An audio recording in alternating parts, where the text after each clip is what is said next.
The New Accelerator by H. G. Wells. Performed by Paul Lawley-Jones. Certainly, if ever a man found a guinea when he was looking for a pin, it is my good friend Professor Gibberne. I have heard before of investigators overshooting the mark, but never quite to the extent that he has done. He has really, this time at any rate, without any touch of exaggeration in the phrase, found something to revolutionize human life. And that when he was simply seeking an all-round nervous stimulant to bring languid people up to the stresses of these pushful days. I have tasted the stuff now several times, and I cannot do better than describe the effect the thing had on me.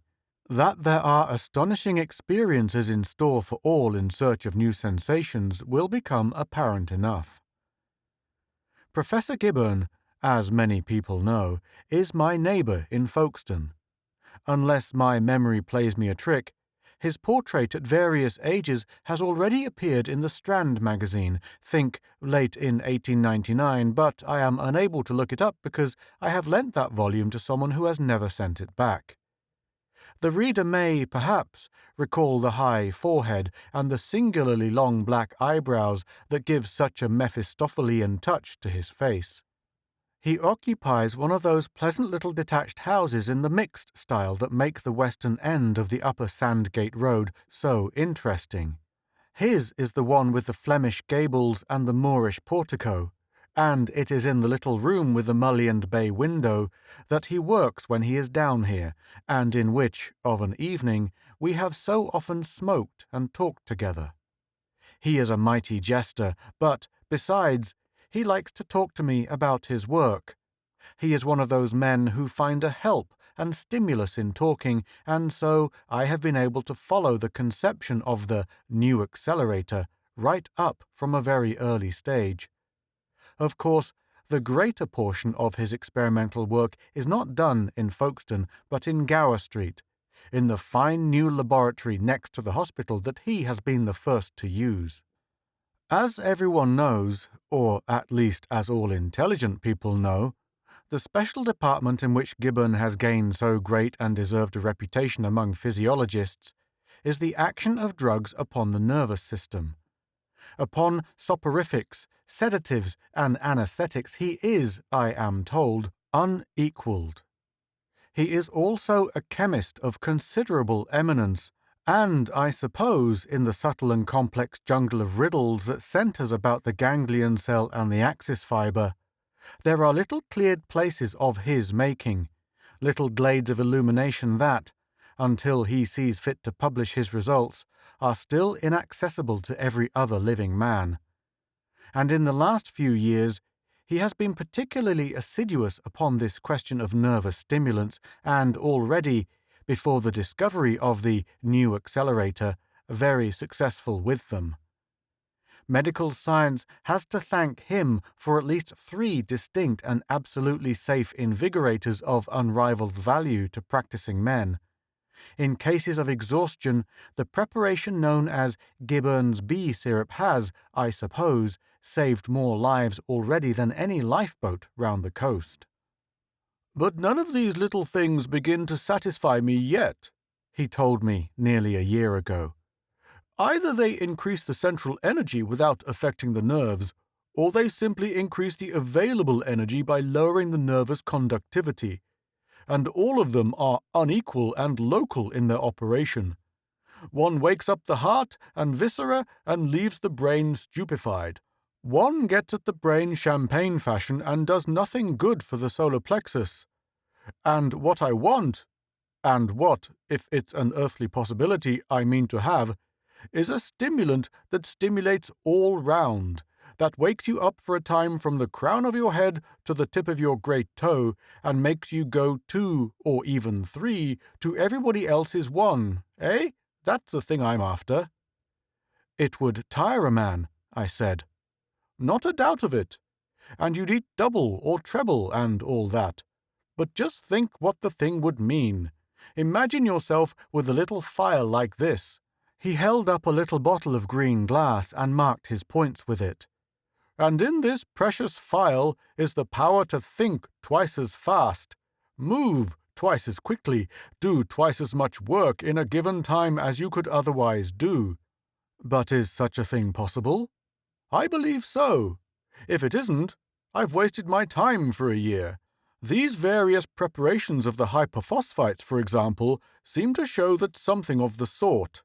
Even if it was only 1.5 times as fast, it would do. It would do, I said. If you were a statesman in a corner, for example, time rushing up against you, something urgent to be done, eh? He could dose his private secretary, I said, and gain double time. And think if you, for example, wanted to finish a book. Usually, I said, I wish I'd never begun 'em. Or a doctor, driven to death, wants to sit down and think out a case. Or a barrister, or a man cramming for an examination. Worth a guinea a drop, said I, and more to men like that. And in a duel, again, said Gibbon, where it all depends on your quickness in pulling the trigger. Or in fencing, I echoed. You see, said Gibbon, if I get it as an all-round thing, it will really do you no harm at all, except perhaps to an infinitesimal degree it brings you nearer to old age. You will just have lived twice to other people's once. I suppose, I meditated, in a duel it would be fair? That's a question for the seconds, said Gibbon. I harked back further. And you really think such a thing is possible? I said. As possible, said Gibbon, and glanced at something that went throbbing by the window, as a motor bus. As a matter of fact. He paused and smiled at me deeply and tapped slowly on the edge of his desk with the green file. I think I know the stuff. Already I've got something coming. The nervous smile upon his face betrayed the gravity of his revelation. He rarely talked of his actual experimental work unless things were very near the end. And it may be, I shouldn't be surprised, it may even do the thing at a greater rate than twice. It will be rather a big thing, I hazarded. It will be, I think, rather a big thing. But I don't think he quite knew what a big thing it was to be, for all that.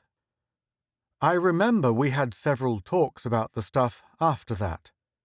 The new accelerator, he called it, and his tone about it grew more confident on each occasion. Sometimes he talked nervously of unexpected physiological results its use might have, and then he would get a little unhappy. At others, he was frankly mercenary, and we debated long and anxiously how the preparation might be turned to commercial account. It's a good thing, said Gibbon, a tremendous thing. I know I'm giving the world something, and I think it only reasonable we should expect the world to pay. The dignity of science is all very well, but I think somehow I must have the monopoly of the stuff for, say, 10 years. I don't see why all the fun in life should go to the dealers in ham. My own interest in the coming drug certainly did not wane in the time. I have always had a queer little twist toward metaphysics in my mind. I have always been given to paradoxes about space and time, and it seemed to me that Gibbon was really preparing no less than the absolute acceleration of life. Suppose a man repeatedly dosed with such a preparation.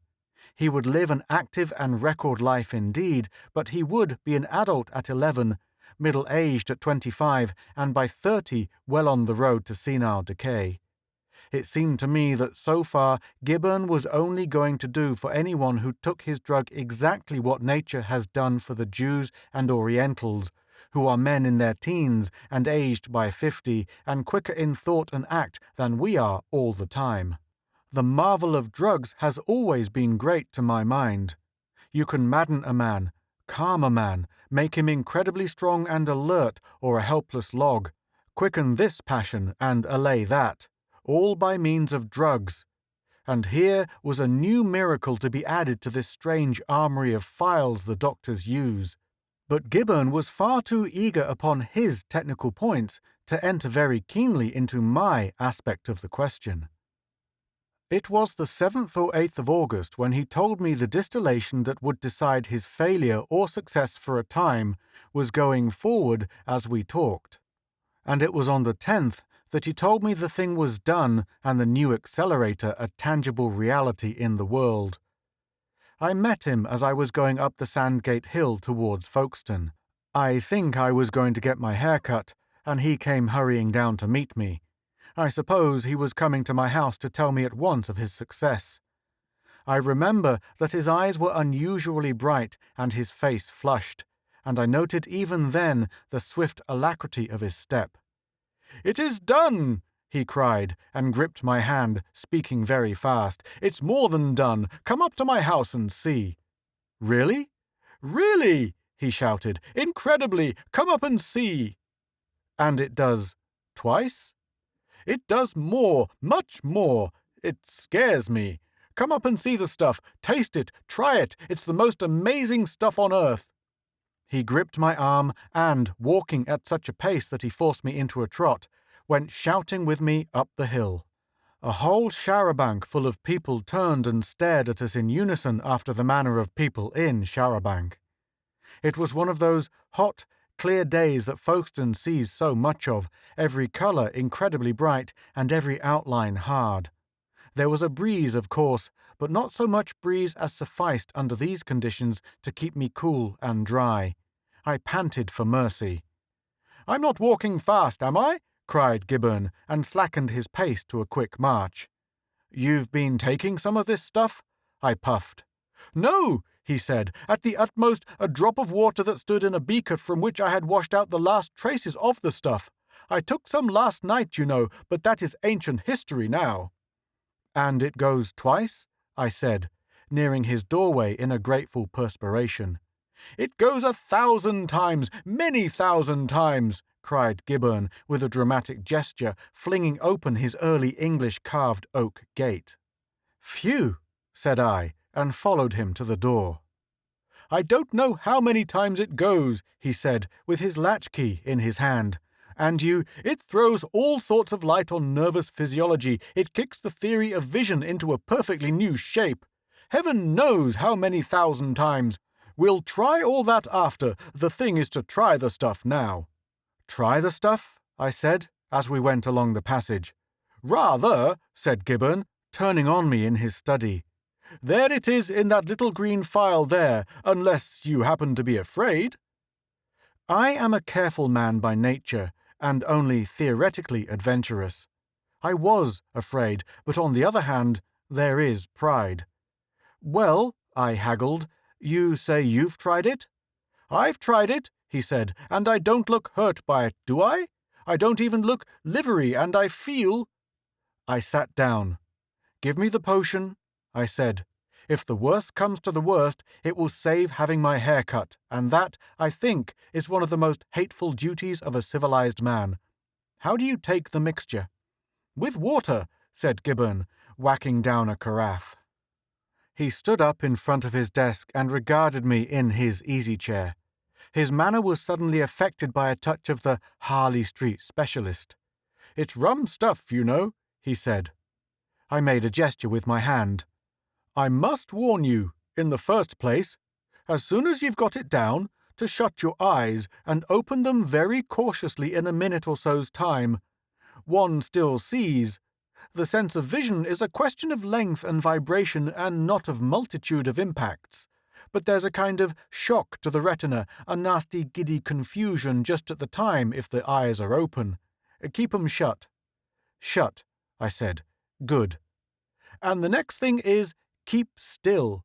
Don't begin to whack about. You may fetch something a nasty rap if you do. Remember, you will be going several thousand times faster than you ever did before. Heart, lungs, muscles, brain, everything. And you will hit hard without knowing it. You won't know it, you know. You'll feel just as you do now, only everything in the world will seem to be going ever so many thousand times slower than it ever went before. That's what makes it so deuced queer." "Law," I said, "and you mean—" "You'll see," said he, and took up a little measure. He glanced at the material on his desk. "Glasses," he said. "Water. All here. Mustn't take too much for the first attempt." The little phial glucked out its precious contents. "Don't forget what I told you," he said, turning the contents of the measure into a glass in the manner of an Italian waiter measuring whiskey. "Sit with the eyes tightly shut and in absolute stillness for 2 minutes," he said. "Then you will hear me speak." He added an inch or so of water to the little dose in each glass. "By the by," he said, "don't put your glass down. Keep it in your hand and rest your hand on your knee. Yes, so. And now?" He raised his glass. "The new accelerator," I said. "The new accelerator," he answered, and we touched glasses and drank, and instantly I closed my eyes. You know that blank non-existence into which one drops when one has taken gas. For an indefinite interval it was like that. Then I heard Gibberne telling me to wake up, and I stirred and opened my eyes. There he stood, as he had been standing, glass still in hand. It was empty. That was all the difference. "Well?" said I. "Nothing out of the way?" "Nothing. A slight feeling of exhilaration, perhaps, nothing more." "Sounds?" "Things are still," I said. "By Jove, yes, they are still, except the sort of faint pat-patter like rain falling on different things. What is it?" "Analyzed sounds," I think he said, but I am not sure. He glanced at the window. "Have you ever seen a curtain before a window fixed in that way before?" I followed his eyes, and there was the end of the curtain, frozen, as it were, corner high, in the act of flapping briskly in the breeze. "No," said I, "that's odd." "And here," he said, and opened the hand that held the glass. Naturally, I winced, expecting the glass to smash. But so far from smashing, it did not even seem to stir. It hung in mid-air, motionless. "Roughly speaking," said Gibberne, "an object in these latitudes falls 16 feet in the first second. This glass is falling 16 feet in a second now, only, you see, it hasn't been falling yet for the 100th part of a second. That gives you some idea of the pace of my accelerator." And he waved his hand round and round, over and under the slowly sinking glass. Finally, he took it by the bottom, pulled it down, and placed it very carefully on the table. "Eh?" he said to me, and laughed. "That seems all right," I said, and began very gingerly to raise myself from my chair. I felt perfectly well, very light and comfortable, and quite confident in my mind. I was going fast all over. My heart, for example, was beating 1,000 times a second, but that caused me no discomfort at all. I looked out of the window. An immovable cyclist, head down and with a frozen puff of dust behind his driving wheel, scorched to overtake a galloping charabanc that did not stir. I gaped in amazement at this incredible spectacle. "Gibberne," I cried, "how long will this confounded stuff last?" "Heaven knows," he answered. "Last time I took it, I went to bed and slept it off. I tell you, I was frightened. It must have lasted some minutes, I think. It seemed like hours, but after a bit it slows down rather suddenly, I believe." I was proud to observe that I did not feel frightened. I suppose because there were two of us. "Why shouldn't we go out?" I asked. "Why not?" "They'll see us." "Not they. Goodness, no. Why, we shall be going 1,000 times faster than the quickest conjuring trick that was ever done. Come along, which way shall we go, window or door?" And out by the window we went.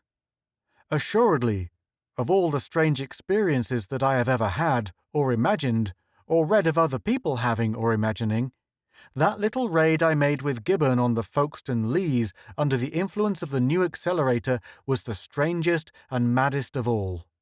We went out by his gate into the road, and there we made a minute examination of the statuesque passing traffic.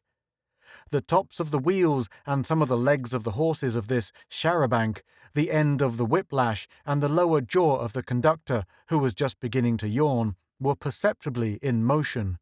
But all the rest of the lumbering conveyance seemed still, and quite noiseless except for a faint rattling that came from one man's throat.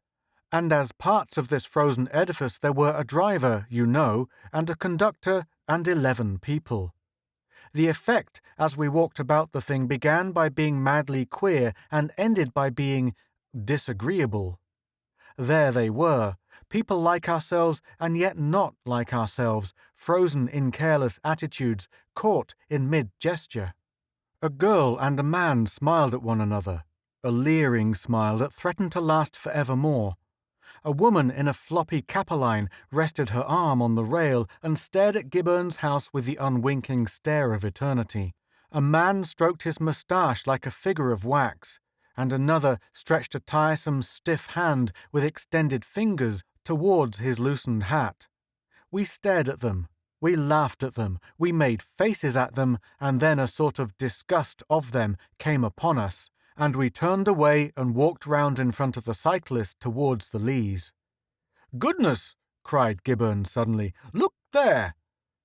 He pointed, and there, at the tip of his finger, and sliding down the air with wings flapping slowly and at the speed of an exceptionally languid snail, was a bee. And so we came out upon the Leas. There the thing seemed madder than ever. The band was playing in the upper stand, though all the sound it made for us was a low-pitched, wheezy rattle, a sort of prolonged last sigh that passed at times into a sound like the slow, muffled ticking of some monstrous clock. Frozen people stood erect, strange, silent, self-conscious-looking dummies hung unstably in mid-stride, promenading upon the grass. I passed close to a little poodle dog suspended in the act of leaping and watched the slow movement of his legs as he sank to the earth. "Lord, look here!" cried Gibbern, and we halted for a moment before a magnificent person in white, faint-striped flannels, white shoes, and a Panama hat, who turned back to wink at 2 gaily dressed ladies he had passed. A wink, studied with such leisurely deliberation as we could afford, is an unattractive thing. It loses any quality of alert gaiety, and one remarks that the winking eye does not completely close, that under its drooping lid appears the lower edge of an eyeball and a little line of white. "Heaven give me memory," said I, "and I will never wink again." "Or smile," said Gibbern, with his eye on the lady's answering teeth. "It's infernally hot somehow," said I. "Let's go slower." "Oh, come along," said Gibbern. We picked our way among the bath chairs in the path. Many of the people sitting in the chairs seemed almost natural in their passive poses, but the contorted scarlet of the bandsman was not a restful thing to see. A purple-faced little gentleman was frozen in the midst of a violent struggle to refold his newspaper against the wind. There were many evidences that all these people in their sluggish way were exposed to a considerable breeze, a breeze that had no existence so far as our sensations went. We came out and walked a little way from the crowd, and turned and regarded it.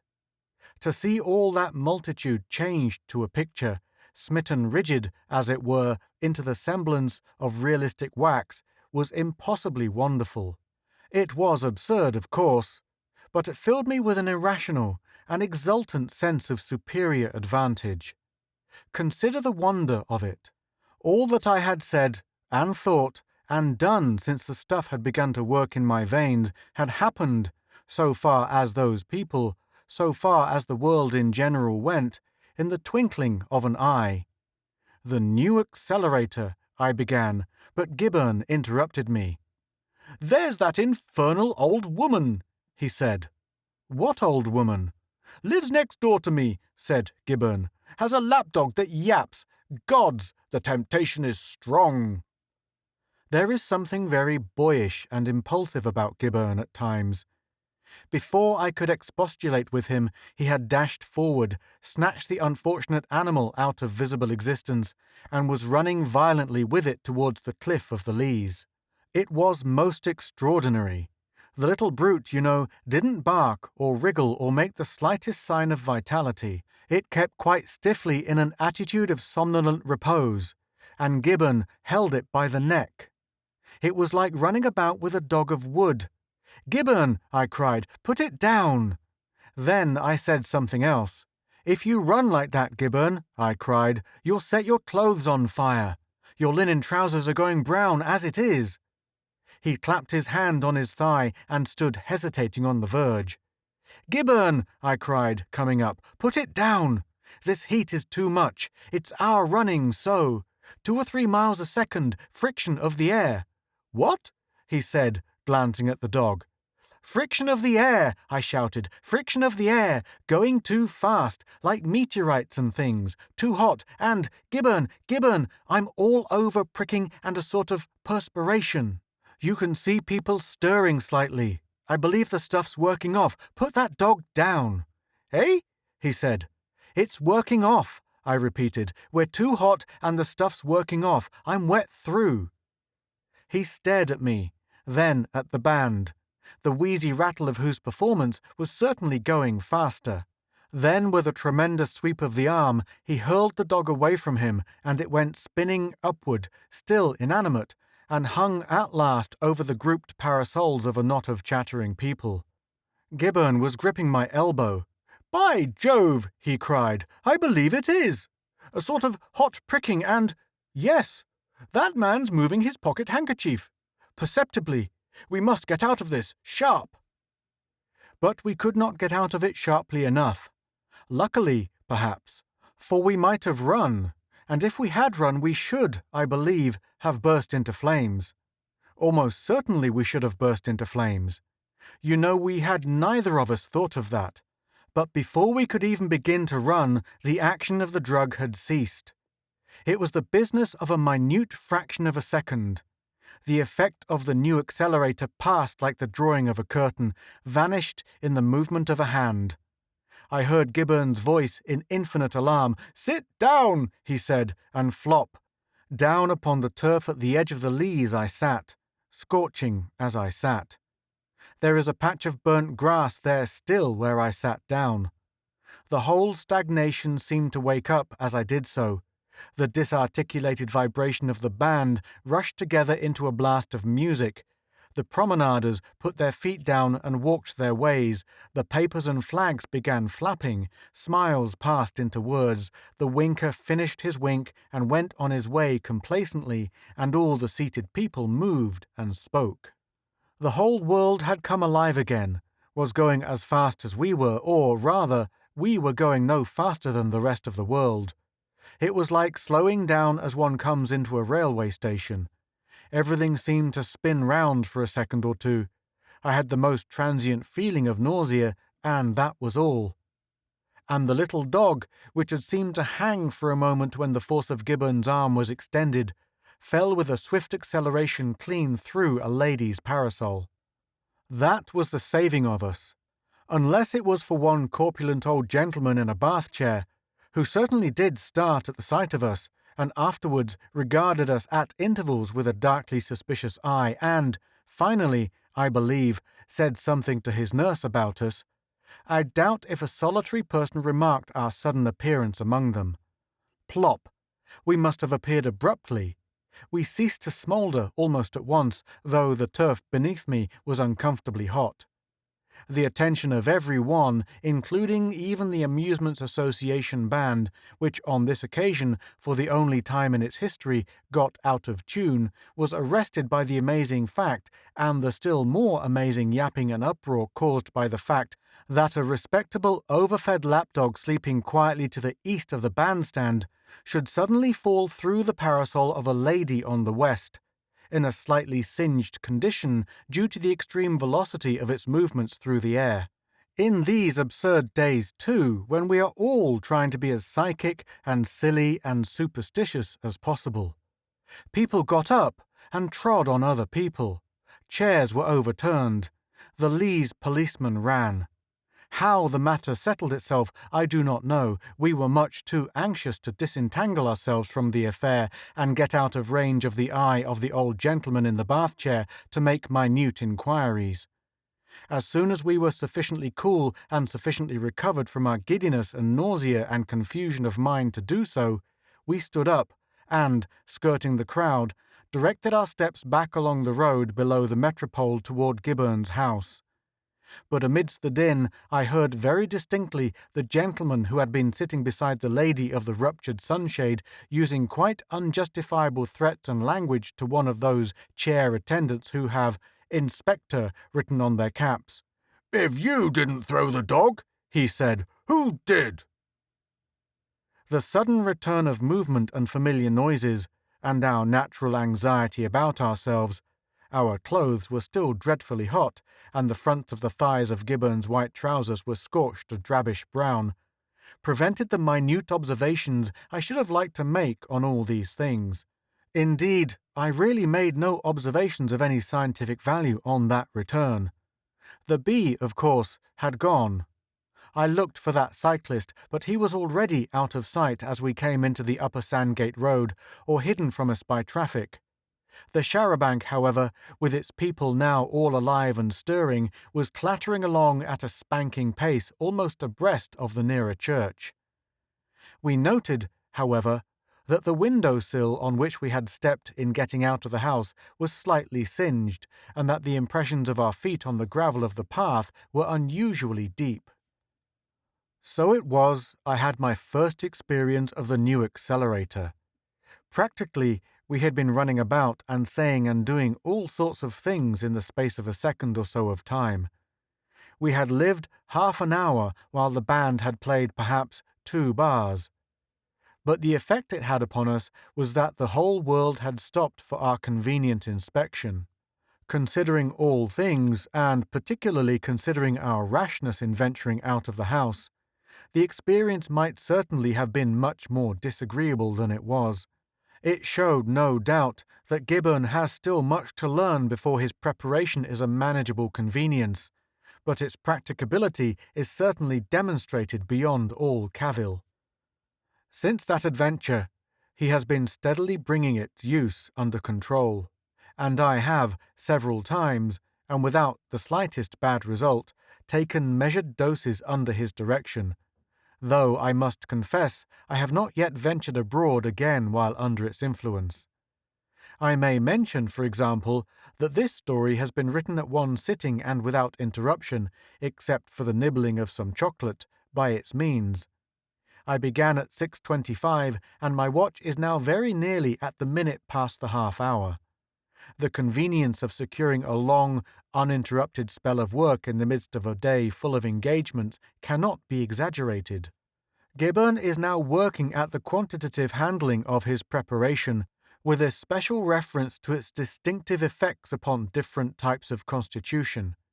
He then hopes to find a retarder with which to dilute its present rather excessive potency. The retarder will, of course, have the reverse effect to the accelerator. Used alone, it should enable the patient to spread a few seconds over many hours of ordinary time, and so to maintain an apathetic inaction, a glacier-like absence of alacrity, amidst the most animated or irritating surroundings. The two things together must necessarily work an entire revolution in civilized existence. It is the beginning of our escape from that time garment of which Carlyle speaks. While this accelerator will enable us to concentrate ourselves with tremendous impact upon any moment or occasion that demands our utmost sense and vigor, the retarder will enable us to pass in passive tranquillity through infinite hardship and tedium. Perhaps I am a little optimistic about the retarder, which has indeed still to be discovered, but about the accelerator there is no possible sort of doubt whatever. Its appearance upon the market in a convenient, controllable, and assimilable form is a matter of the next few months. It will be obtainable of all chemists and druggists, in small green bottles, at a high but, considering its extraordinary qualities, by no means excessive price. Gibbon's Nervous Accelerator, it will be called, and he hopes to be able to supply it in 3 strengths: 1 in 200, 1 in 900, and 1 in 2000, distinguished by yellow, pink, and white labels respectively. No doubt, its use renders a great number of very extraordinary things possible, for, of course, the most remarkable and, possibly even criminal proceedings may be effected with impunity by thus dodging, as it were, into the interstices of time. Like all potent preparations, it will be liable to abuse. We have, however, discussed this aspect of the question very thoroughly, and we have decided that this is purely a matter of medical jurisprudence and altogether outside our province. We shall manufacture and sell the accelerator, and as for the consequences, we shall see. You have been listening to The New Accelerator by H. G. Wells, performed by Paul Lawley Jones.